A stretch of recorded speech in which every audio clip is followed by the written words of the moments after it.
You're watching my favorite YouTube channel, Deadpool. Tell us what happened, because I was on Twitter perusing as I do, and I saw a news announcement coming out of the Deadpool account, the Marvel account. They have made a little bit of money, and they're advertising it, and look at the way that they advertise it. Pay attention to who's on screen. The record-smashing summer event has officially crossed $1 billion. Red, yellow. That's billion with a B. And he says a swear word, but I'm not supposed to have swear words in the first 30 seconds of YouTube videos. Those are the rules.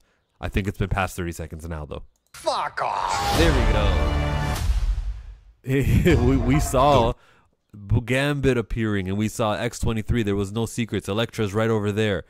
Blade is going to show up in a second. They don't care about not spoiling this movie anymore, because those who are going to see it have seen it, and this is the extra push to get the money from the people who needed the convincing. And why do we expect a secret to be kept after? Oh, you know what? Chris Evans plays Human Torch. They haven't ruined that. And I think that's probably because there's a swerve, so they probably don't want to ruin it. You have to actually experience it. He's about to say Avengers Assemble. He says Flame On instead. So you probably shouldn't reveal that part, just in case there's innocence, or not innocent, but guys who haven't been spoiled, the ignorant people. This is a good trailer, and it's wise. I want to just address spoilers, because the money also means tickets, also means views. If they've grossed $1 billion and no movies gross more than $3 billion, and this isn't granting anywhere near $2 billion.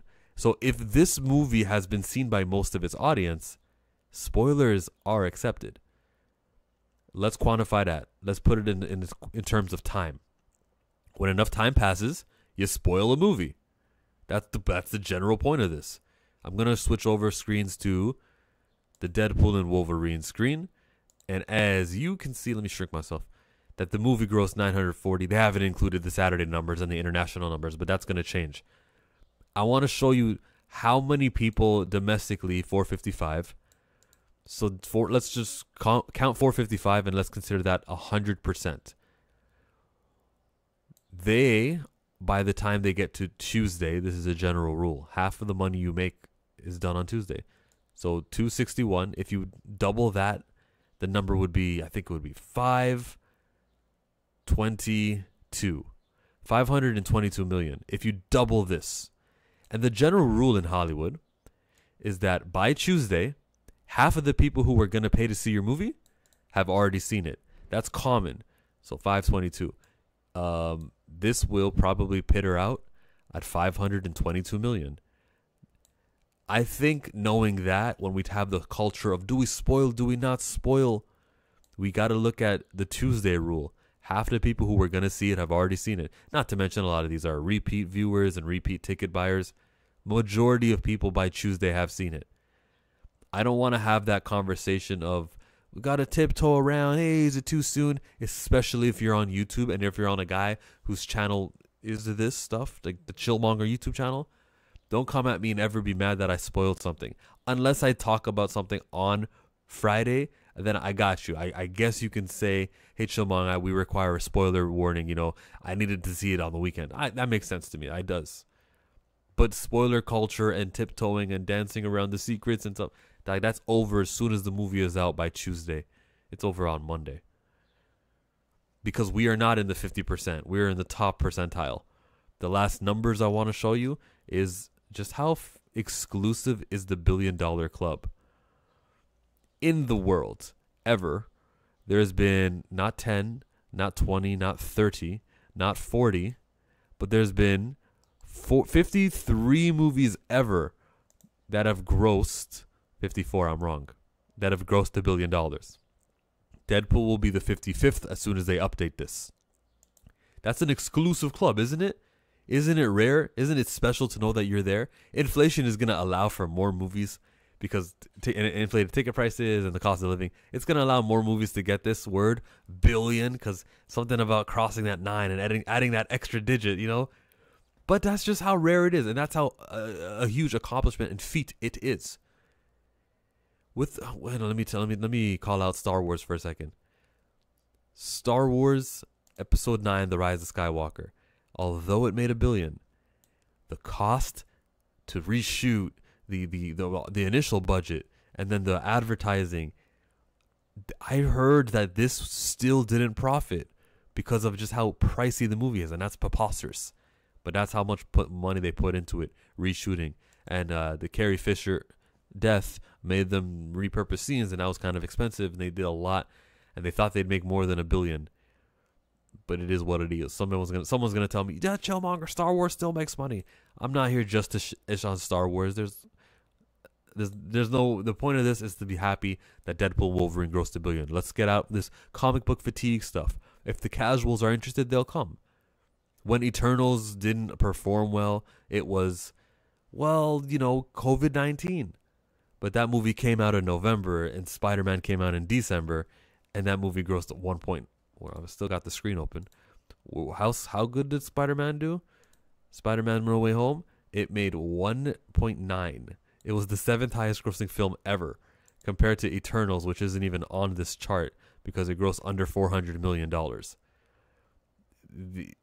The idea of fatigue is gone. I think it does help that the market isn't oversaturated because DC took a pause this whole year, for 12 months. DC hasn't had a movie, and then Sony, while they have movies, no one's watching them, so it's not like it's adding to the fatigue. The Fox studio is done, so that we're not getting those side X-Men movies.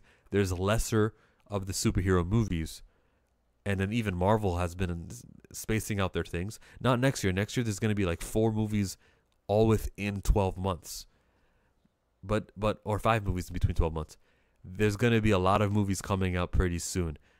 But that helps. The writer's strike affected a lot of the summer movies we're supposed to be getting this year.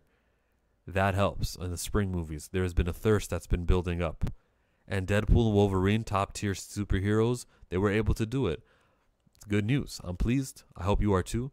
With the money that they made, because it's good for the genre, not because Disney gets money, because free Palestine. I don't want any. I see. I'm picky. I'm picky with who I give my money right now, and I'm gonna make some compromises. While Disney still does get my money when it comes to like buying a comic book, because Marvel owns comics, and I feel like, but I gotta buy the Black Panther comic, or else it's not. It's so I'm not.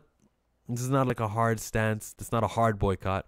But I'm definitely decreasing the amount of money that goes to that company, as well as other people who are complicit or even funding or supporting Israel's illegal occupation in that place called Palestine. And then like the genocide and the ethnic cleansing. There's all these bad things that Israel's been doing for years, and they've like ramped it up. I want to say, no, I won't want to say. I know that every school, every hospital is been attacked in Gaza. These are bad people, and Disney sides with them, and that's wrong. Just so you know who we're giving our money to. So think about that the next time you go for a reviewing. And I'm not trying to say that to take it out on Deadpool, but it's just the reality of the fact. The facts of the matter is that evil is going on because of land that has people that are already there and have been displaced and being oppressed. And it's crazy bad. It's just something I'm always thinking about. Go to my Twitter account. I'll probably retweet it. I'll probably retweet something right now as soon as I hit end record, and you can learn about how at least 8% is estimated to have been killed. Like everyone in Gaza, 8%, like men, women, and children, like fathers, just innocent people, just like and the infrastructure. Over 70% of the buildings are just been bombed, or they're either crushed, demolished, or damaged because of tax dollars over here supporting that Israel place, because the Israeli the politicians are on this side of the world are all funded by people who got ties to that government. It's crazy bad. It's that deep. And it is worthwhile when we're talking about billion-dollar movies and Disney to bring this up. Maybe you weren't thinking about this. I don't know. Shout out to the person in the comments who already wrote, keep politics out of our movies. No. Shout out to Team USA, Stephen Curry, for doing all that yesterday. Shout out to, who else do I got to shout out? Who's doing a good job? My Dad, the Bounty Hunter on Netflix. Salute to that show. It's Sunday.